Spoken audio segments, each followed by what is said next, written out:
बदायूं में लगातार हम लोगों ने समाजवादी पार्टी के कार्यकर्ता सम्मेलन किए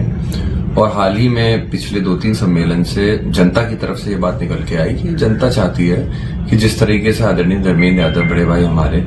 जब उन्होंने अपनी राजनीति की शुरुआत की थी मैनपुरी के बाद जो कि हाल शुरू के दिनों में, तो उन्होंने बदायूं की कमान संभाली थी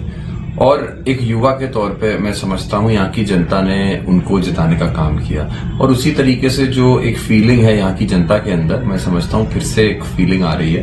कि एक युवा अगर यहाँ से लड़ेगा तो मैं समझता हूं उनका मानना है कि नेतृत्व अच्छा होगा। इसीलिए कहीं ना कहीं हमारे जितने भी कार्यकर्ता हैं उन लोगों ने इस बात को उठाया, लेकिन अगर आप आधिकारिक तौर पर कहें तो आज भी आदरणीय शिवपाल सिंह यादव जी के लिए ही हम सभी लोग मिलकर प्रचार कर रहे हैं, जो कि पार्टी की तरफ से वही कैंडिडेट हैं और वही चुनाव लड़ेंगे भी आगे जो समझ में। देखिए, सपा का मंच हो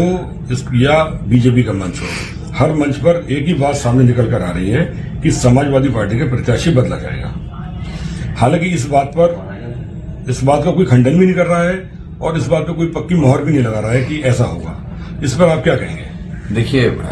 2 बातें हैं इस पर। पहली चीज तो मैंने वही कि जनता और समाजवादी पार्टी ने हमेशा कार्यकर्ताओं की बात को सुना है और अहम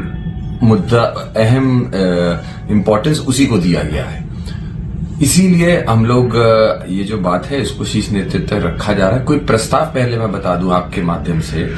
कोई लिखित में प्रस्ताव इसको नहीं बनाया गया है, जो कि मीडिया में कल से ये बात चल रही है कि लिखित में प्रस्ताव गया है, लेकिन प्रस्ताव कोई नहीं गया है। ये जो इच्छा है वो उन लोगों ने जाहिर की है जो कि शीर्ष नेतृत्व के पास पहुंचाई जा रही है। दूसरी बात, अगर आप चुनाव की बात करें तो कुछ रणनीति पार्टी की भी होती है, शीर्ष नेतृत्व में कुछ सोचा होगा, उसी रणनीति के तहत सारी चीजें चल रही हैं। मैं समझता हूं समय रहते आपको, हमको और बदायूं की जनता को भी जो रणनीति है समाजवादी पार्टी की वो सामने आएगी और साफ हो जाएगी। आदित्य यादव खंडन नहीं कर रहे हैं कि वो प्रत्याशी नहीं होंगे, इसको क्या समझा जाए? देखिए, आदित्य यादव एक कार्यकर्ता के रूप में, एक बेटे के रूप में पार्टी को मजबूत करने का काम कर रहे हैं। हम इस स्थिति में या फिर इस पद पे नहीं है कि बदायूं लोकसभा से या किसी भी सीट से कौन चुनाव लड़ेगा, हम लोग इस चीज का निर्णय राष्ट्रीय नेतृत्व लेगा। एक कार्यकर्ता के रूप में हर किसी की इच्छाएं होती हैं, हमारी भी अपनी व्यक्तिगत तौर पे इच्छाएं हैं, लेकिन ये जरूर तय है कि अगर आदरणीय शिवपाल सिंह यादव जी पिताजी लड़ते हैं तो भी हम लोग जम के चुनाव लड़ेंगे और क्षेत्र में इसी तरीके से प्रचार करेंगे, और अगर हम लोग का नाम भी आता है तो उसी तरीके से हम लोग काम करेंगे। तो इसमें कहीं भी ये दो राय नहीं है कि इंतजार किया जाए कि प्रत्याशी चेंज हो। हम लोग चुनाव में उतर चुके हैं और इसी तरीके से चुनाव में उतर के समाजवादी पार्टी को मजबूत करने का बदायूं में काम करेंगे। आदि जी, कल जैसा कि आपको भी जानकारी होगी कि भाजपा की जो सांसद है बदायूं की, संगमित्रा मौर्य, स्वामी प्रसाद जी की बेटी, ये कल योगी जी का जो प्रबुद्ध सम्मेलन था उसके मंच पर ये अचानक रोने लगी थी।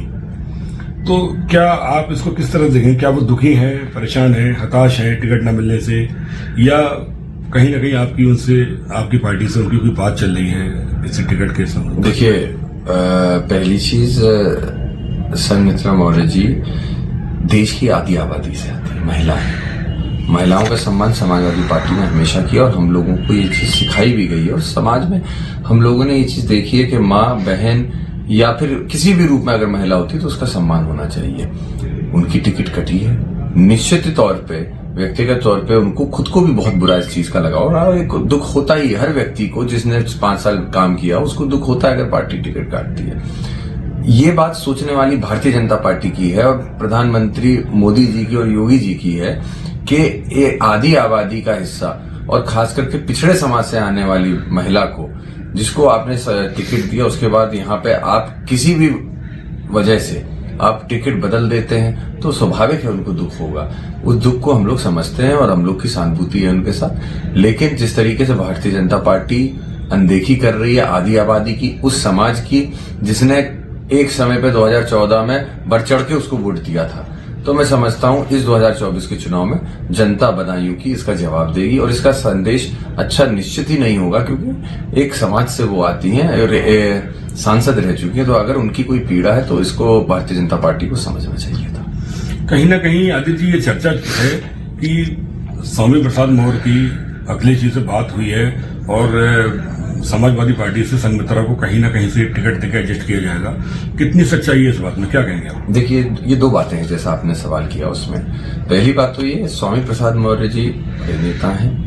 हमारे पार्टी में कौन रहेगा नहीं रहेगा, संपर्क किससे होगा नहीं, हमारे राष्ट्रीय अध्यक्ष जी हो या फिर शीर्ष नेतृत्व हो, हम लोगों के दरवाजे हमेशा अन्य दलों के लिए और अन्य नेताओं के लिए खुले रहे हैं चर्चा के लिए। तो चर्चा अगर होती है तो ये उन लोगों का निर्णय है, पार्टी का निर्णय है, इसमें हम लोग नहीं कह सकते। जहां तक हाँ आपने पूछा संघमित्रा मौर्य जी का,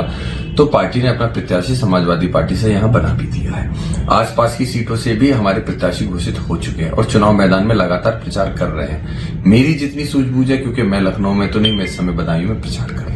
मेरी जितनी सूझबूझ है, पार्टी ने अपना निर्णय ले लिया है। आने वाले समय में इन सब बातों पे हम अफवाही कह सकते हैं, इनमें कोई तथ्य या सच्चाई नहीं है। संघमित्रा मौर्य जी, मुझे तो नहीं लगता कि समाजवादी पार्टी से कहीं से भी चुनाव में